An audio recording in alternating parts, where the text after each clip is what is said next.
Bueno, veamos lo que podamos. Cualquier cosita, si no, tenemos el viernes que viene a esta misma hora, Cris, podemos agregar algo que te quede pendiente, si querés. ¿Eh? Ah, puede ser. Así que Dale. tranqui. ¿Sí? Bueno, dale. Porque Bueno, son dos temas. Está lo de mama y está lo de genital. Como la dale. semana que viene es genital, entonces por eso Manejar. no sé si para los dos tenemos el tiempo. No, por eso, manejá si querés, poner genital y lo que a vos, como vos tengas planeadas las clases, Cris, Dale, ningún problema. ¿Eh? dale. Gracias, Pablo. Estas cuestiones de internet, ¿se escucha? Se escucha perfecto, Cris. Perfecto. Ok. Bueno, buenas tardes, disculpen el contratiempo. Vamos a hablar de genital femenino lo que podamos y de mama la semana que viene lo que queda, ¿sí? El aparato genital femenino está formado por órganos pelvianos internos, como son el útero, los ovarios, las trompas y la vagina. Y los órganos genitales externos que constituye lo que se denomina vulva. El monte de Venus, los labios mayores, labios menores, clítoris, vestíbulo, himen y aparato glandular. La anatomía de uterina. El útero es un órgano impar situado en la pelvis que tiene forma, es un órgano muscular que está situado en la cavidad pelviana. Un minuto. Acá lo vemos. Tiene de límites hacia la parte anterior la vejiga y hacia la parte posterior con el recto. ¿Qué forma tiene el útero? Tiene la forma de un cono truncado. Tiene forma de un cono truncado con una base superior, un vértice inferior y mide aproximadamente entre 8 a 9 centímetros longitudinal por 4 anteroposterior por 3 centímetros del diámetro del espesor. Este cono de base truncada tiene su base en la parte superior y un vértice en la parte inferior. Presenta para su estudio un cuerpo. Este cuerpo es voluminoso y tiene esta forma triangular como lo habíamos dicho.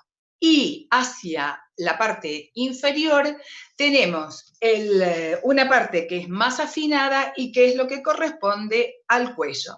Entre medio de estos dos vamos a encontrar al istmo. ¿Cuáles serían las relaciones que vamos a encontrar con Ay, disculpen, lo que pasa es que con todo esto, bueno, el cuerpo. El cuerpo tiene dos bordes, un borde izquierdo, un borde derecho, tiene una cara anterior y tiene una cara posterior. Les voy a ir pasando la primera con la segunda, así lo van viendo. El borde, la cara anterior está delimitada por la vejiga, como ya les había comentado. Y está en relación con el fondo vésico, con el... Daniel es el carpintero. Con el fondo de saco vésico uterino. Ay, está llamando al carpintero, chicos. Discúlpenme. Ay, Dios mío. Este está rodeado por peritoneo en su cara anterior y en su borde superior con la vejiga. La parte posterior está en relación con el fondo de saco de Douglas, que también está en relación con el peritoneo y está en contacto con el recto.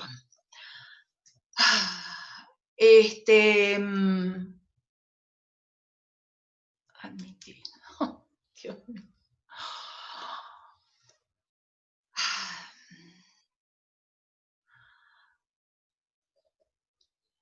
Estos bordes laterales del útero están en contacto con la arteria uterina. Esta arteria uterina tiene forma espiralada en relación al aumento de tamaño que va a sufrir este útero durante el embarazo. El cuello uterino, que era la porción más afinada del cuerpo, de este útero, tiene una inserción superior que lo divide. La inserción de la vagina está inserta y va a tener dos porciones, una porción supravaginal y una porción infravaginal. La porción de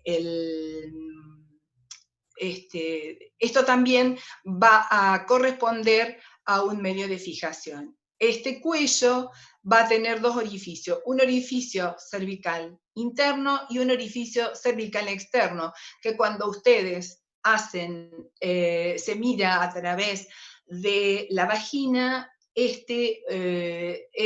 visualizado y es por donde va a poder salir el producto de la menstruación y cuando nazca el bebé, el producto de esa gestación. Bueno,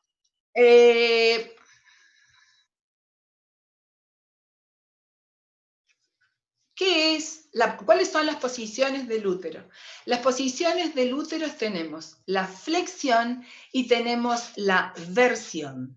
La flexión es la relación que existe entre el cuerpo y el cuello, y si ese fondo uterino está mirando hacia la parte anterior, hablamos de anteflexión.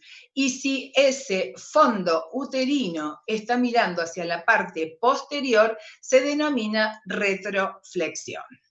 Y otra de las posiciones que tiene el útero es la versión. ¿En qué se diferencia la versión? La versión es la relación que va a haber entre el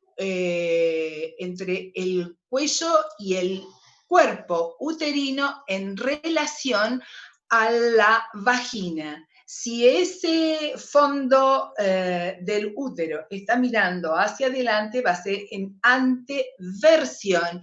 Y si ese fondo del útero está mirando hacia la parte posterior, va a ser una retroversión. ¿Cuáles van a ser los medios de fijación del útero? Los medios de fijación del útero tenemos ligamento ancho, ligamento uterosacro, ligamento pubouterino y ligamento redondo. Ligamento ancho. El ligamento ancho ¿qué es el ligamento ancho? El ligamento ancho son dos repliegues peritoneales de forma cuadrilátera que están formados por dos hojas. Esta es la parte posterior, y una parte anterior.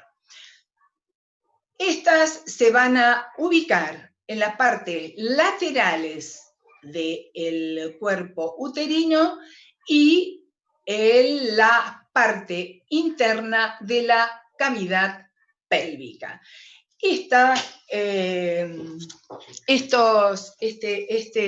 ligamento ancho lo podemos estudiar que tiene una base y que tiene un vértice. Cada ligamento ancho tiene, entonces, un borde interno, un borde externo y una base. El borde interno va a estar en relación con el borde lateral del útero. El borde externo va a estar en relación con la parte interna de la pared de la pelvis. Y luego, en la parte superior, va a estar en contacto con la trompa uterina, con el ligamento redondo, que va a ser otro medio de fijación.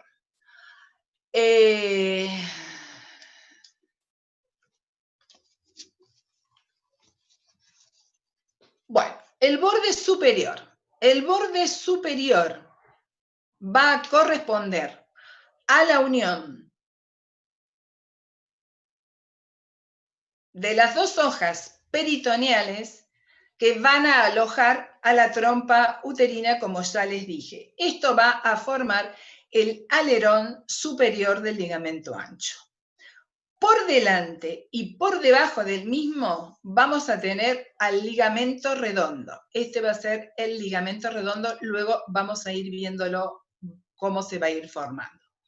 Por detrás vamos a tener al ligamento útero-ovárico, al ligamento suspensorio y al ovario. ¿Cómo estaría el ligamento redondo? El ligamento redondo va a nacer en la parte superior. El ligamento redondo va a nacer en la parte superior, acá, en la parte superior y del cuerpo uterino. Tiene una extensión aproximadamente entre 12 a 14 centímetros de longitud. Este se va a dirigir hacia el orificio interno del conducto auditivo, del conducto inguinal, el orificio interno del conducto inguinal, y luego va a salir por el orificio externo del conducto inguinal para ir a insertarse en el montes de Venus, en los labios menores y en los labios mayores. Este ligamento está irrigado por la arteria del ligamento redondo, que es rama de la arteria epigástrica. Luego tenemos el ligamento útero-sacro,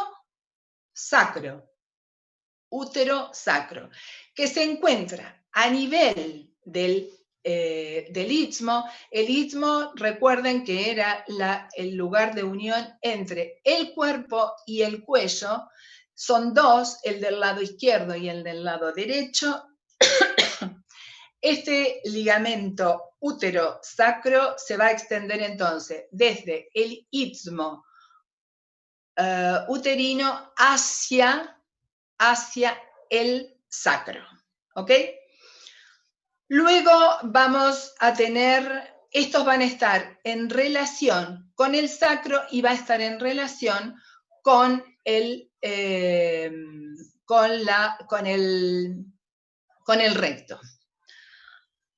Luego tenemos el ligamento de McEnroe. Luego tenemos el ligamento de McEnroe o ligamento lateral, que se extiende también desde el istmo hacia las paredes de la pelvis. Eso serían en cuanto a los métodos, en cuanto a los medios de fijación. ¿Cómo estaría formada la estructura de la musculatura? La estructura de la musculatura, de afuera hacia adentro, tenemos la capa externa, que es el peritoneo visceral, que es lo que va a rodear al útero. Luego tenemos una capa media o muscular, donde sus fibras se van a disponer en tres planos: en un plano externo, en un plano medio y en un plano interno. En el plano externo de la capa media muscular, vamos a encontrar fibras longitudinales y circulares, que son las que se van a extender con el tejido conectivo vecino, y es lo que van a constituir los ligamentos que acabamos de mencionar.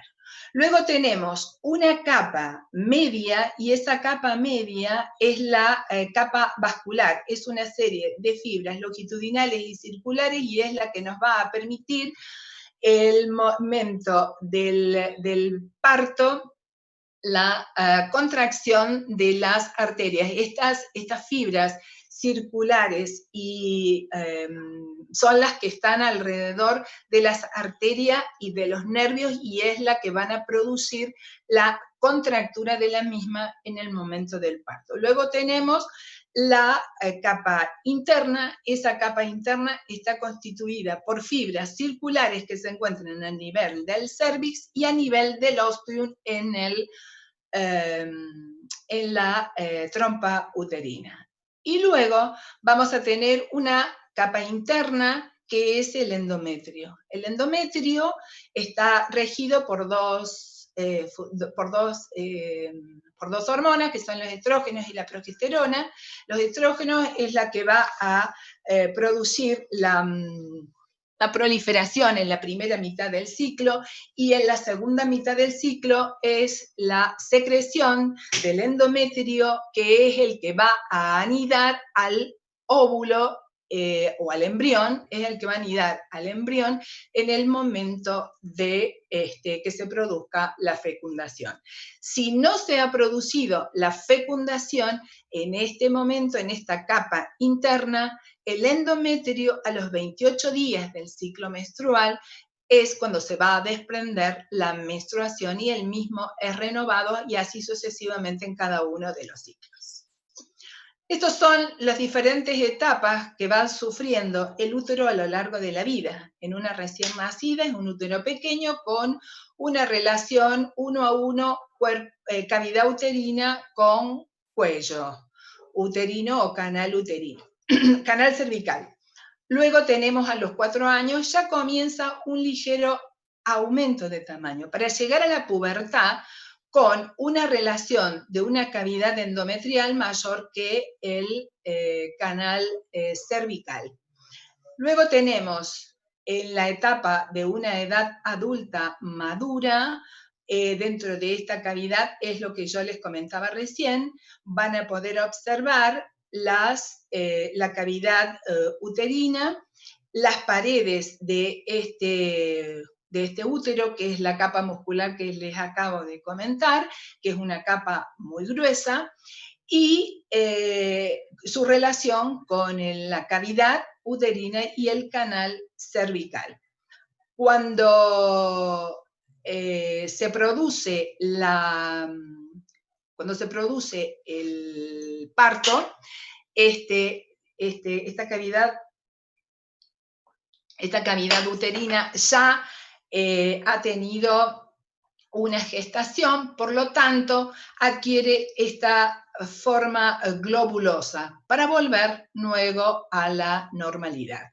Y con el cese de los estrógenos y de la progesterona, lo que habitualmente ocurre es que el cese vaya atrofiando y esclerosando estas paredes musculares, a las cuales ustedes pudieron ver en su etapa en la etapa de vida sexual activa, y una atrofia de la cavidad endometrial y del canal cervical. Bueno, acá tenemos una relación por la cual ustedes pueden observar perfectamente lo que yo les comentaba recién con respecto de los medios de fijación de este útero.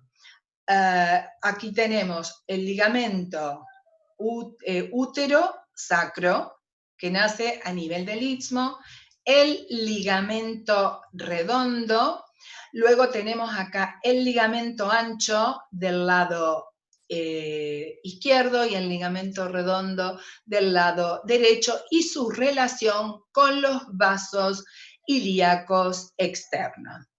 Y acá podemos ver la relación hacia la parte anterior del peritoneo, de la vejiga hacia la parte posterior, en estrecha relación con el útero, y del recto en la parte posterior del cuerpo del útero.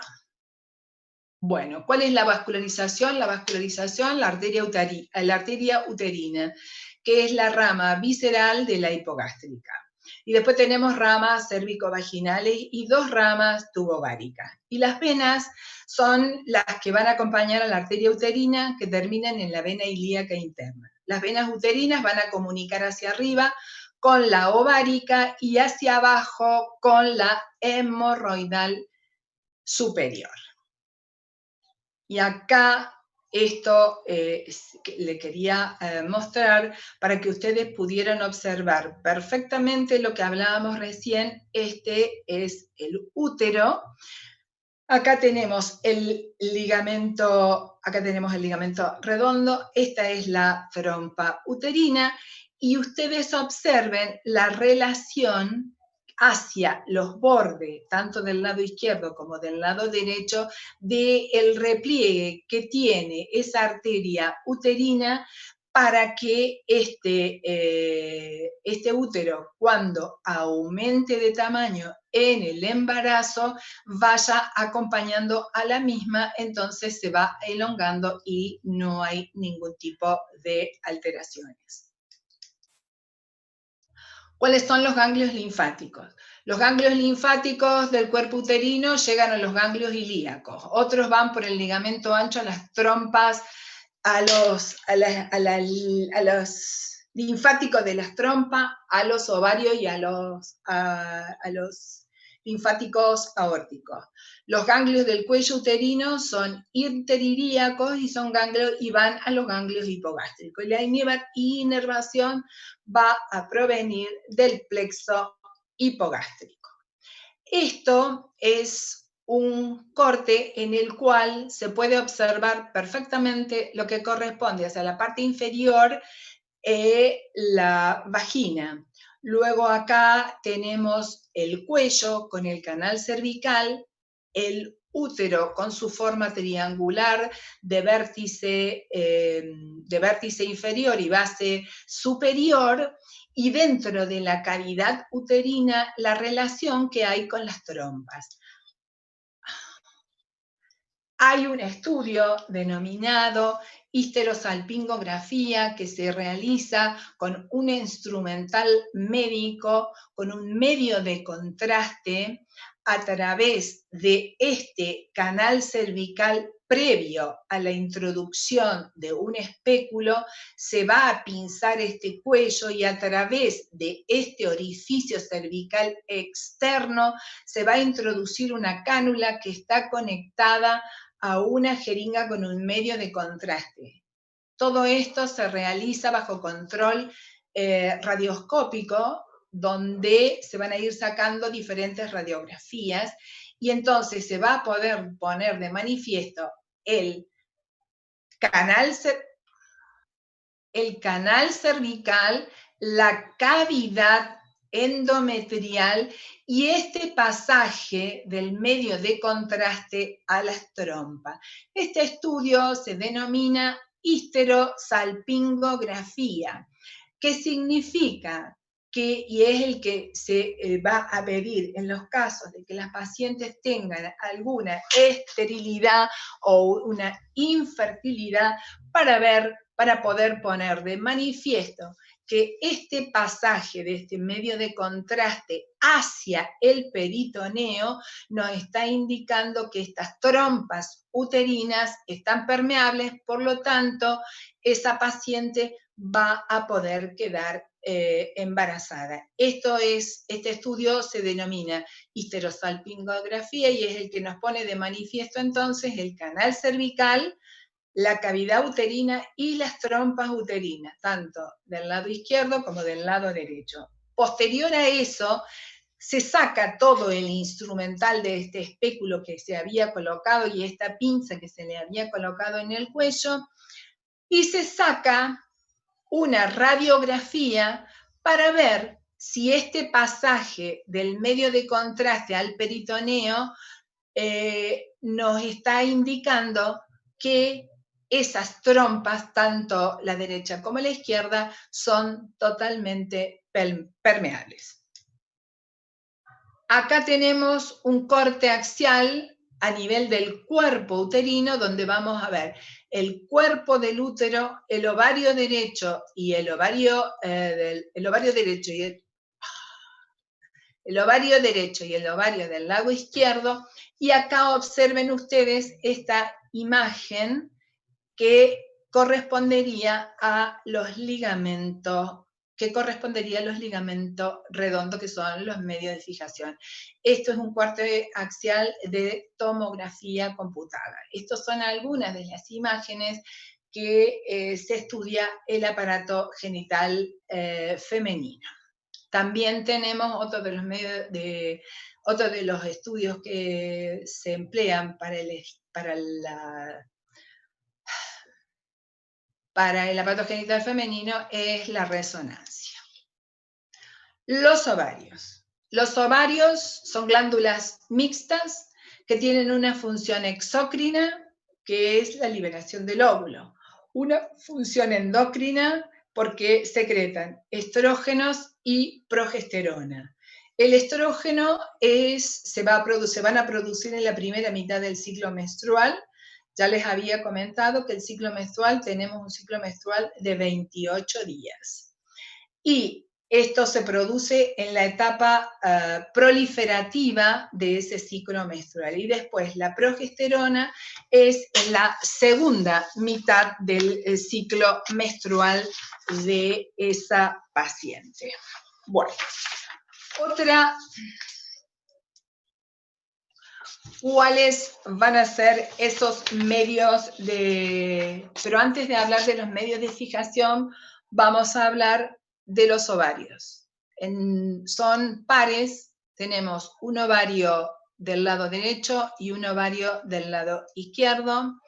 Tienen forma ovoide, tienen una dimensión de aproximadamente 3 centímetros de longitud por 2 de ancho por 1 de espesor, pesan aproximadamente entre 8 a 9 gramos, tienen un color y una consistencia rosada en las mujeres, en las niñas, y más rojas, más de color rojo en las mujeres adultas, y estos tienen una consistencia firme.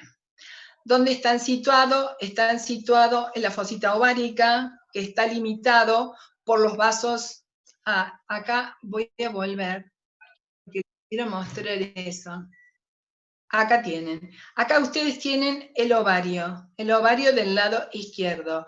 Está situado en la fosita en la fosita ovárica, y está limitada hacia atrás por los vasos ilíacos externos. Esto es muy importante. Por los vasos hipogástricos. Está limitado por los vasos hipogástricos, por el uréter y por los vasos ilíacos externos. Y está limitado hacia adelante por el ligamento ancho. Acuérdense que los ovarios tienen una situación posterior al ligamento ancho.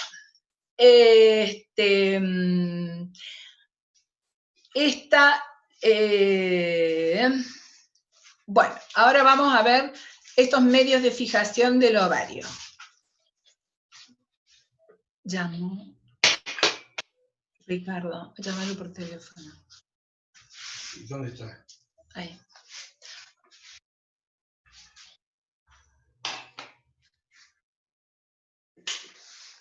Acá no, Daniel. Acá no, pero quiero saber cómo es.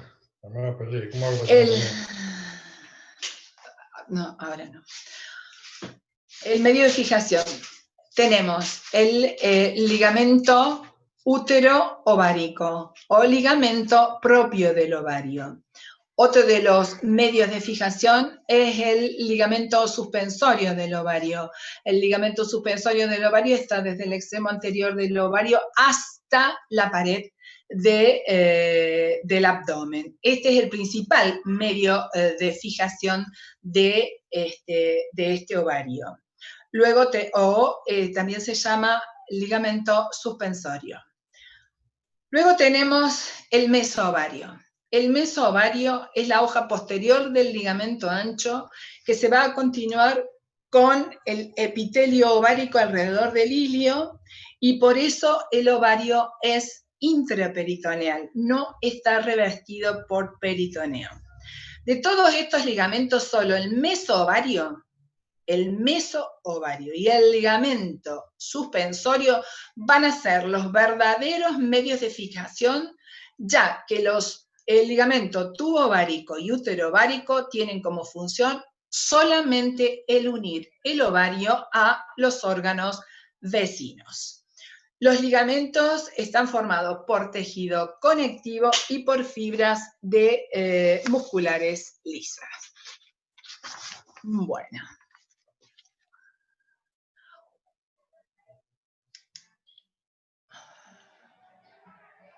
Bueno, acá les puse de vuelta que se sitúa en la fosita ovárica, limita atrás con los vasos hipogástricos y el uréter, hacia arriba por los vasos ilíacos externos, hacia abajo con la arteria umbilical y por delante al ligamento ancho. Por delante tenemos acá al ligamento ancho. Bueno, esto es un corte de un ovario con el mesoovario, con la trompa uterina abierta, y un corte de un ovario con distintos momentos en el ciclo de esa paciente. Acá tenemos un cuerpo lúteo, acá tenemos varios folículos, acá tenemos un folículo, la ruptura de un folículo, y acá tenemos un cuerpo lúteo maduro. Acá vamos a hacer como un repaso, como medio de fijación del ovario, el ligamento suspensorio, que era el principal medio de fijación de este ovario, junto con el mesovario, que era el alerón posterior del ligamento ancho, el ligamento útero-ovárico y el ligamento tubo-ovárico, que son solamente 2 ligamentos. La vascularización y la inervación. La vascularización está dada por la arteria ovárica y por la arteria tubo-ovárica, que es rama de la uterina. Y la vena ovárica, el plexo pampiniforme y medio de la útero ovárica o genital, van a la vena cava inferior, las del lado derecho, y a las del lado izquierdo van a la arteria renal, a la vena renal.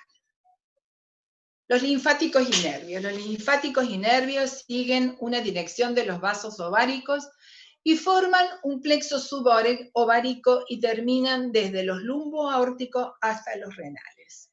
Los nervios forman el plexo ovárico y provienen de los plexos preaórticos renal y mesentérico inferior. Las trompas uterinas. Las trompas uterinas, en número de 2, son 2 estructuras que se encuentran en la parte superior del ligamento ancho, son 2 conductos y se van a extender desde el útero hasta el ovario. Cada trompa mide 12 centímetros aproximadamente y presentan para su estudio 3 porciones que de adentro hacia afuera tenemos una parte intersticial, una parte del cuerpo y una parte ampollar o pabellón. La parte intersticial mide 1 centímetro aproximadamente y es la que va a atravesar el útero y va a desembocar en la cavidad uterina. Y acá es lo que yo les había dicho de las fibras, que eran las que junto con el cuello eran fibras que constituían el ostium a nivel de la trompa uterina y del cuello en el útero.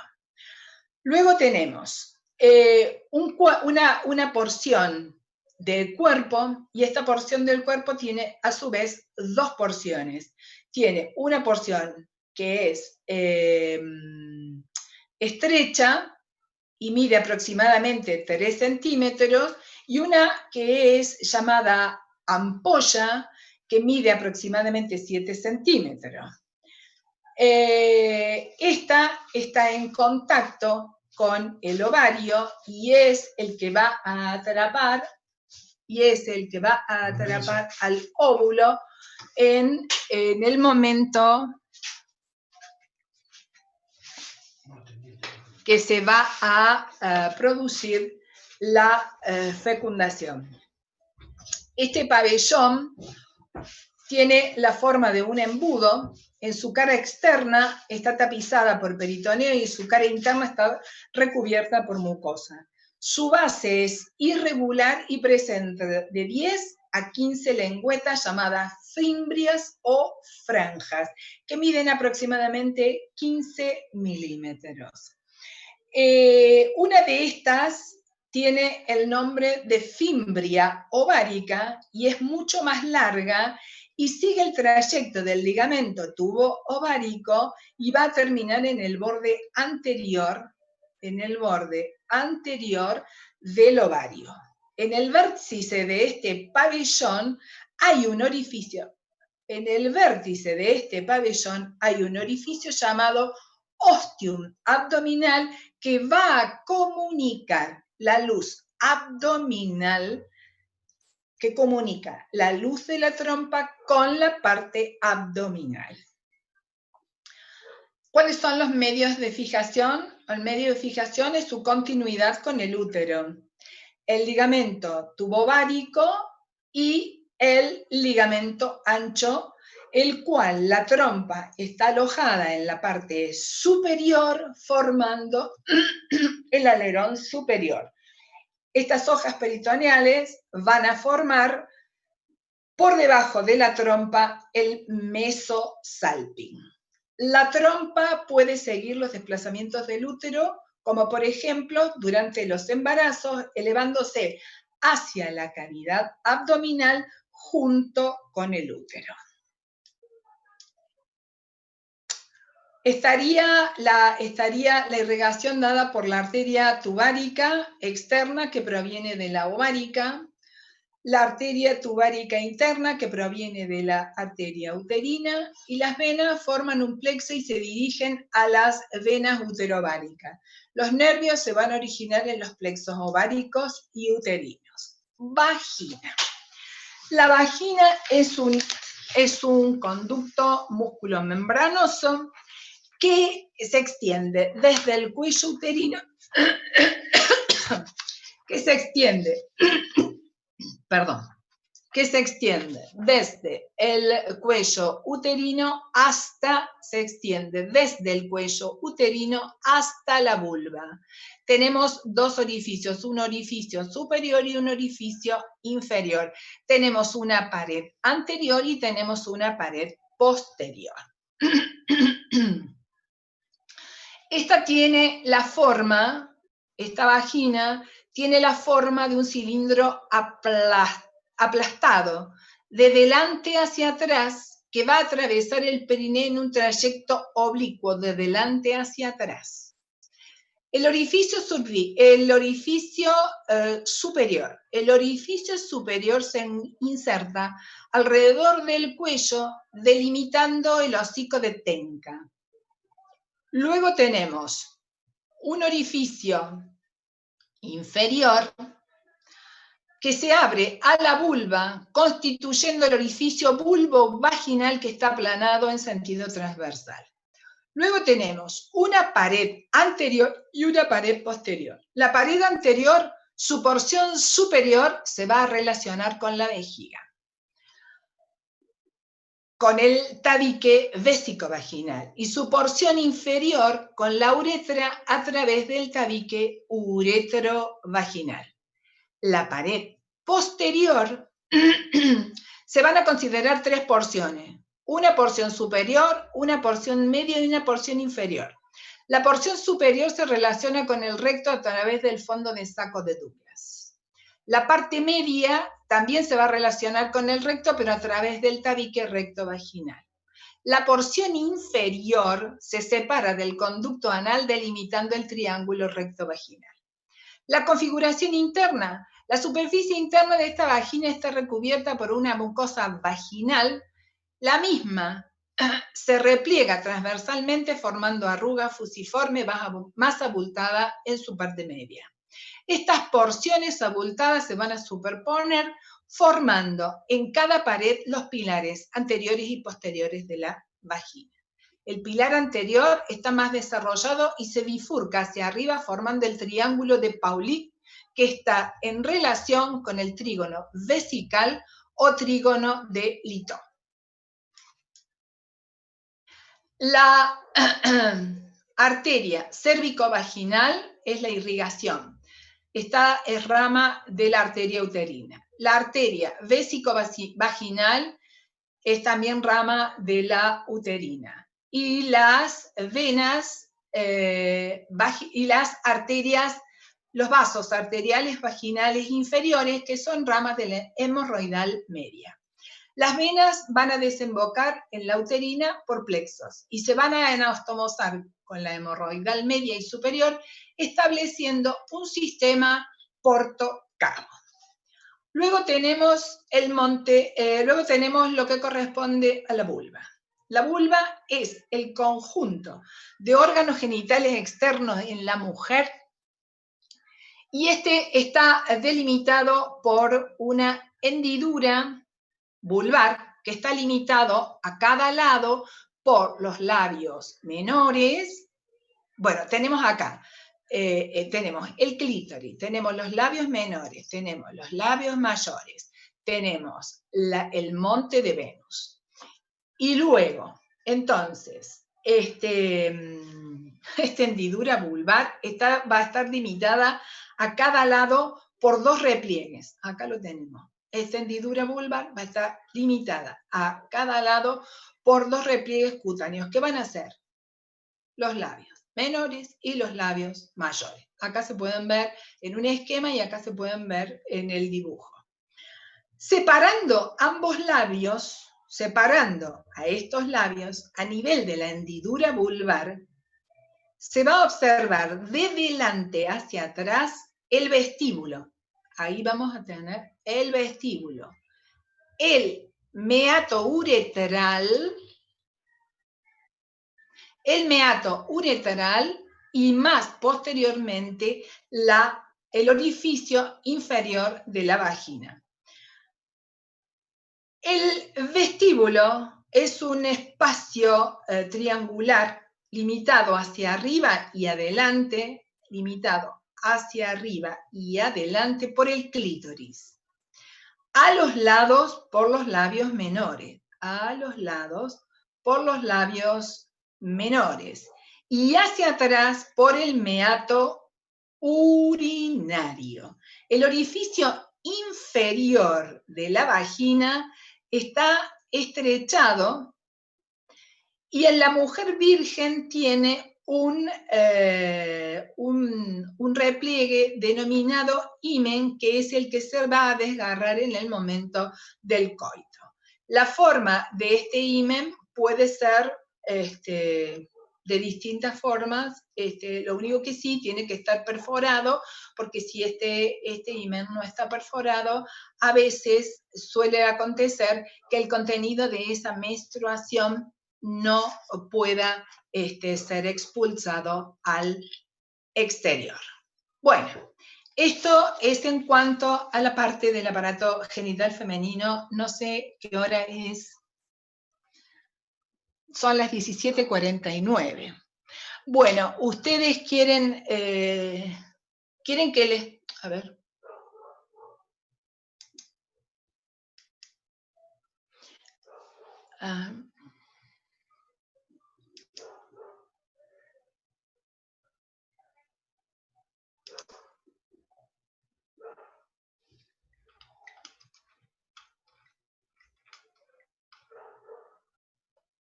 Bueno, vamos a la... no sé si vamos a tener tiempo, pero lo que podamos ver.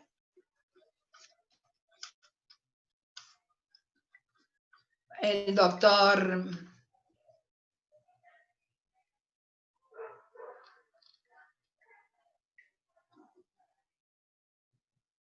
Bueno, anatomía de la glándula mamaria. la embriología y el desarrollo de la glándula mamaria. Hacia la cuarta semana del desarrollo fetal van a aparecer unos engrosamientos ectodérmicos que se van a extender hacia ambos lados del tórax y del abdomen, desde la región de las futuras axilas hasta la ingle, ¿verdad? A estos van a ser pequeños botones ectodérmicos que luego estos van a ir involucionando y van a desaparecer, quedando solamente los dos botones ectodérmicos que van a ser los que van a dar origen a la glándula mamaria en la región pectoral. Este crecimiento mamario va a estar relacionado con la edad y va a estar regulado por hormonas que afectan a la función reproductora. Bueno, esto es una glándula mamaria. Esta glándula mamaria se encuentra en la región pectoral. Esta región está dividida en dos compartimientos. Tenemos un compartimiento superficial y un compartimiento profundo.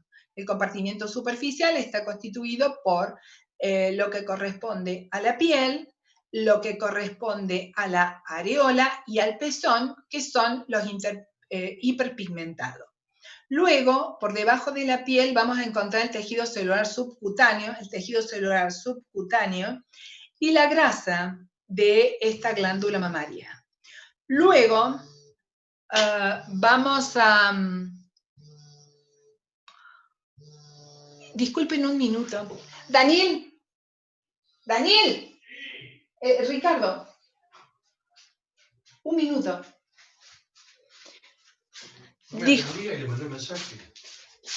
Disculpen, pero hoy sucedieron todas las cosas. ¿Cómo te va? Habla el esposo de la... El tejido celular subcutáneo. Luego, por detrás del pezón, van a estar todo el parénquima mamario, que está constituido por 15 a 20 lóbulos. Cada uno de esos lóbulos ya vamos a ver cómo están formados.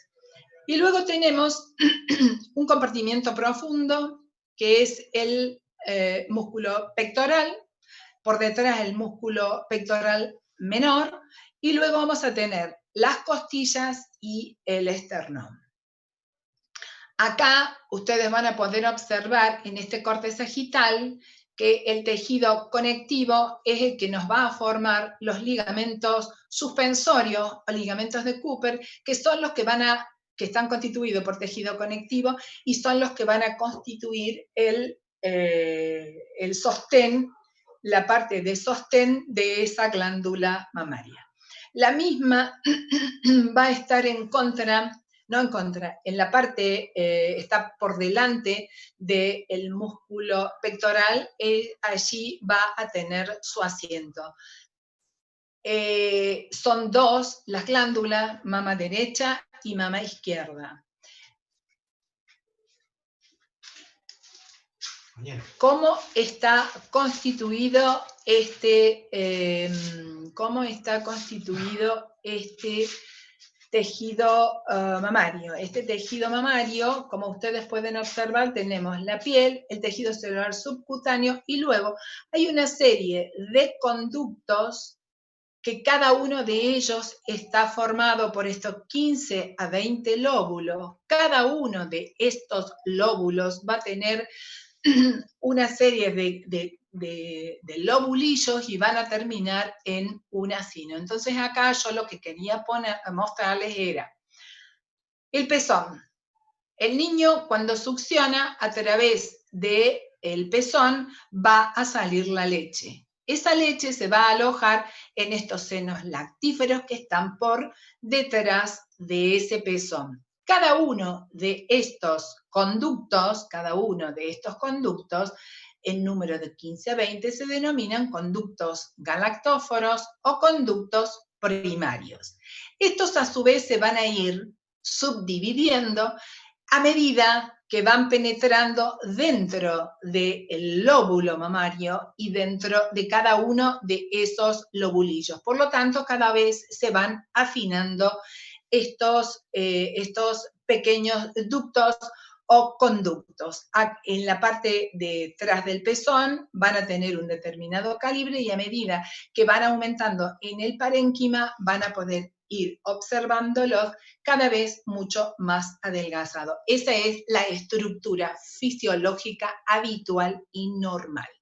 Entonces yo acá les puse, esta es la glándula mamaria. Acá tenemos pezón y areola, que es la zona más pigmentada. Tenemos los senos lactíferos por detrás, que es ahí donde se va a depositar la leche previa a la salida para que el niño succione. Luego tenemos el tejido celular subcutáneo y luego acá ya vienen todos los lóbulos mamarios o el parénquima mamario. Estos van a estar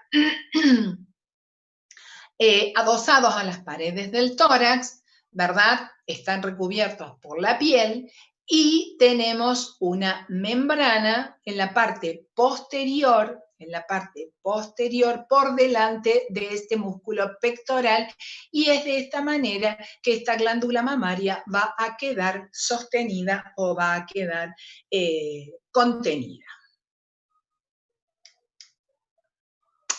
¿Desde dónde hasta dónde? Acá tenemos una glándula mamaria de una mujer joven, a medida, ¿desde dónde hasta dónde se extiende? Por delante, se va a extender por delante del músculo pectoral mayor, por debajo de la piel, entre la segunda a sexta costilla, dependiendo individualmente del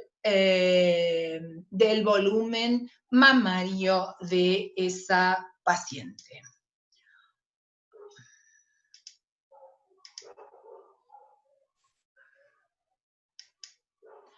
Bueno, luego también tenemos la glándula mamaria en el hombre. La quise traer porque, dado la alimentación y dado todos los tratamientos que hoy hacen algunos muchachos,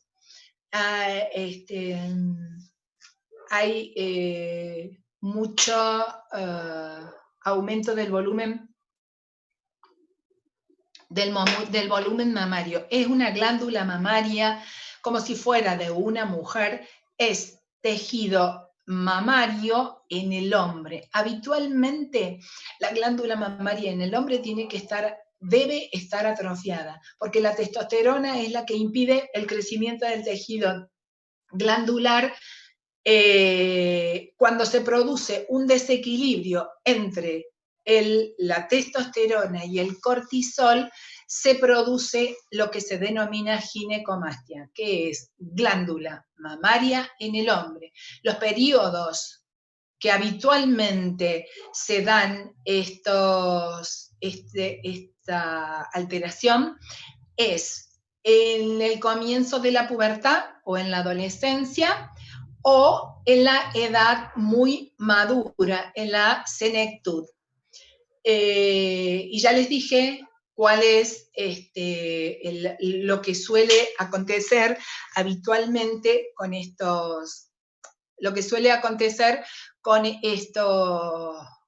proliferación. Los muchachos muy jóvenes no quieren ponerse una remera, no quieren ir al club, no quieren ir a la playa, porque tienen glándula mamaria y no les satisface el hecho de una probable burla. Pero esto se soluciona yendo al especialista y depende el volumen mamario que pueda llegar a tener, se pueden llegar a operar. Y en los hombres es debido a los tratamientos que puede producirla en los problemas prostáticos. Hay algunos derivados estrogénicos en los cuales hace que se produzca el aumento del volumen mamario. Bueno, ¿cuál es la vascularización de la mama? La vascularización de la mama tenemos la arteria axilar, nos va a dar la arteria torácica superior o mamaria externa, la arteria acromiotorácica, la arteria torácica lateral y la arteria subescapular. Y la arteria torácica interna o mamaria interna es rama de la subclavia, que va por los profundos de los cartílagos intercostales del 2 al 3. El sistema venoso y la inervación, el sistema son venas superficiales, el tejido subcutáneo que van a desembocar en las venas profundas que van a acompañar a las arterias, 2 venas por cada arteria y van a desembocar en la vena axilar. Están inervadas por los nervios intercostales del 2 al 6 y 4 nervios intercostales que van a corresponder al dermatoma de del pezón. El sistema linfático. Los plexos del... los plexos de los vasos linfáticos cutáneos por debajo de la piel van a drenar toda su linfa al plexo subcutáneo. Este plexo subcutáneo se va a continuar con el subareolar. Luego tenemos que en la parte profunda, en el plano más profundo, vamos a tener por debajo de la fascia pectoral mayor, se va a comunicar este sistema profundo con el sistema, con el plexo subareolar por medio de nódulos linfáticos del plexo perilobulillar que van acompañando a cada uno de los lóbulos que habíamos visto. ¿Estos a dónde se van a dirigir? A los nódulos linfáticos del borde inferior del pectoral mayor, en el 75% de su linfa que van a drenar a los ganglios axilares anteriores. La parte media de la mama tenemos nódulos profundos que acompañan a la arteria torácica interna.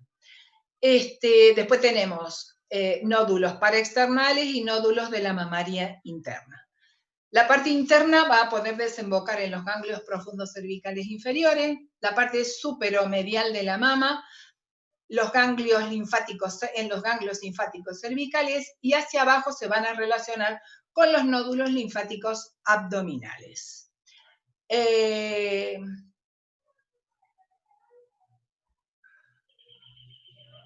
Lo que sí quiero decirles es que el 75 al 85% de la linfa de la glándula mamaria es drenada por la mamaria externa. Solo el 5% de la linfa es drenada por la mamaria interna. Esto es un concepto bastante importante a tomar en cuenta, porque todo va a ir y va a drenar, y esto acá es algo que es importante a tomar en cuenta, porque cuando se produce un nódulo o un tumor y se va a producir una diseminación, estos nódulos axilares van a desembocar en los nódulos linfáticos centrales. Ese nódulo linfático axilar apical en los nódulos infraclaviculares y supraclaviculares. Cuando ya está a esta altura, ahí ya estamos hablando de diseminación de un problema mamario. Bueno, yo les traje así como recuerdo, que estamos a punto de comenzar el mes de octubre, que es el mes de lucha contra el cáncer de mama, por eso se los quería traer, y esto se hace para la concientización de esta patología, que es un flagelo a nivel mundial. Como ustedes saben, tenemos lo ideal